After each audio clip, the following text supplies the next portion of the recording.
Bom, eu tenho 79 anos, me formei em engenharia mecânica no Mackenzie em 1966, ou seja, a minha formação básica é engenharia mecânica. E trabalhei com engenharia mecânica até 1970, 72, por aí mais ou menos. Com o meu histórico na engenharia mecânica, eu fui quem lançou a cerveja em lata no Brasil. Isso em 1972, eu tenho até a latinha aí depois, se vocês quiserem ver. Em 74, houve um grupo de investidores em Minas Gerais que compraram uma fábrica de produtos em fibra de vidro e resolveram inovar a fibra de vidro no Brasil. Então essas pessoas foram para os Estados Unidos e fecharam um acordo com a Morrison Mulder Fiberglass para trazer o sistema de pultrusão que era desconhecido no Brasil para cá. Isso foi em 1977. Então, em 1977, fui contratado pela essa empresa, era a Cooper, Companhia de Perfilados Plásticos, para fabricar as máquinas e matrizes. Eu ia continuar com a minha história de mecânica. E fiquei fazendo isso até 78, meados de 78, final de 78. Aí meu primo, que era o gerente da parte de plástico, foi contratado para trabalhar na Ferteco. E o cargo, então, de gerente ou chefe da fábrica de fabricação de plásticos ficou vazia. Aí o dono da empresa me chamou e falou: Carlos, faz o seguinte, você fica tocando a parte de plástico, que nós estamos contratando um engenheiro químico para assumir isso. E eu estou esperando esse engenheiro químico até hoje. E não foi contratado. Ou seja, eu tive que aprender a parte de pultrusão, de plástico reforçado, por osmose, vamos dizer assim.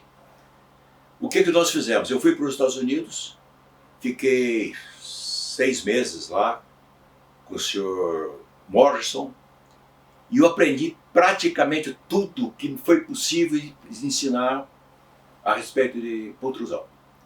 E eu trouxe todo o material, está comigo aqui em casa, na época formulações, construções de perfis, etc, etc, etc, para desenvolver a pultrusão. E a Cooper ficou sendo a representante da Morrison no Brasil até ela ser vendida em 82. Em 82 encerrou o contrato da Morrison com a Cooper e quem comprou as máquinas da Cooper na época foi a Ciba Geiger, aqui em São Paulo. E eu vim junto com as máquinas como se fosse sendo pacote do mobiliário, vamos dizer assim, da coisa. Então eu vim para cá, para São Paulo, para tocar a fábrica da Ciba Geiger de pultrudados. Depois de um certo tempo, 9 anos, 8 ou 9 anos, a Ciba saiu do negócio de formulados e essa fábrica foi vendida para Tigre, lá em Joinville. E eu fui novamente pensado como sendo parte do ativo fixo para Tigre. E eu acabei saindo da Tigre e fui chamado pela Owens Corning, em Rio Claro, para tocar um projeto novo que eles estavam adquirindo, que era a fabricação do bagageiro do ônibus Mercedes, que era em perfil pultrudado. E lá vim eu para cá e fiquei na Owens Corning por cerca de 10 anos, 9, 10 anos. Aí me aposentei e comecei então a prestar consultoria para as outras empresas. Nesse pacote de consultoria tive a felicidade de conhecer um pessoal que tinha uma fabriquetinha aqui na Granja Viana, que chamava-se Corte Fiber. E o Manuel, na época, nos recebeu para desenvolver uma máquina de filamento winding que ele queria fornecer, não me lembro se era para Tigre ou o que era. E aí eu conheci o Manuel. O Manuel viu que a máquina não caberia na fábrica que ele tinha, que era uma casa, mas uma residência, vamos dizer assim. O forte dele era motor pneumático. Aí ele veio para Vargem Grande Paulista.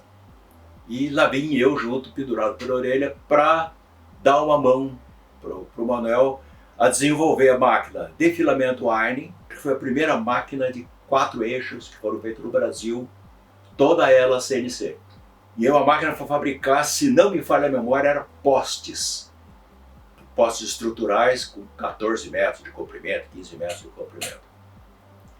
Desse pacote, dessa máquina, eu consegui convencer o Manuel a entrar na feira da Freiplar.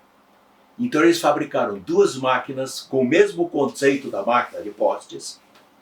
Uma pequena, acho que a máquina tinha 2 metros ou 1,5 metro entre pontas, mas ela foi colocada na feira fazendo enrolamento filamentar numa curva 90 graus. E uma outra máquina muito mais simples, já não com CNC, mas com CLP, com 2 eixos só para fazer enrolamento filamentar convencional. E aí então que eu percebi o grande potencial que esse pessoal tinha. E no fim nós conseguimos fazer, pelo menos, 3 coisas que eu achei fantásticas. A máquina de filamento Winding com 4 eixos para fazer inclusive enrolamentos em curva. E um dos projetos que nós entramos, a parte, por exemplo, dessa curva em PVC reforçada, não era uma coisa economicamente interessante porque o custo era muito alto. Mas, em compensação, nós entramos numa concorrência, numa licitação para fabricar. Tinha um cliente lá no Ipiranga que fabricava curvas em PVC de esgoto e queria fazer o reforço das juntas com fibra. Então nós pegamos aquela máquina que tinha sido feita para curva, refizemos o programa dela de modo que o reforço ficasse exatamente em cima da solda. Esse foi então um grande trunfo que nós tivemos. E outra, fizemos uma máquina de pultrusão para fabricar cruzetas de 90 por 110, toda ela controlada por CLP, inclusive a automatização total da máquina. Você começava a acelerar a máquina, quando ela chegava no regime de trabalho, ela matava o painel, você podia fazer o que quisesse, não conseguia fazer nada, e ela fazia todo o corte automatizado no comprimento que necessitasse, com uma tolerância de 2 milímetros, 2 e poucos milímetros, dependendo da vibração da serra que tinha. Então, com isso, houve um potencial bastante grande. Infelizmente, existem muitos clientes, eu tenho encontrado isso muito no meu mercado, é o seguinte: quanto é que custa uma máquina de pultrusão? Bom, uma máquina boa, custa 300 mil reais. É muito cara. Tem um camarada aqui que faz uma máquina para mim por 25 mil reais. Então compra. Se o teu problema é preço, compra. Você quer um carro. Bom, um carro bom, não sei o que, custa 200 mil reais. Mas acontece que eu posso comprar um Uno por 14 mil reais. Então compra o Uno. Você não está atrás de qualidade, ou de desempenho, ou qualquer coisa. Está atrás de preço. Então, atrás de preço, chuta o balde do jeito que você bem está entendendo.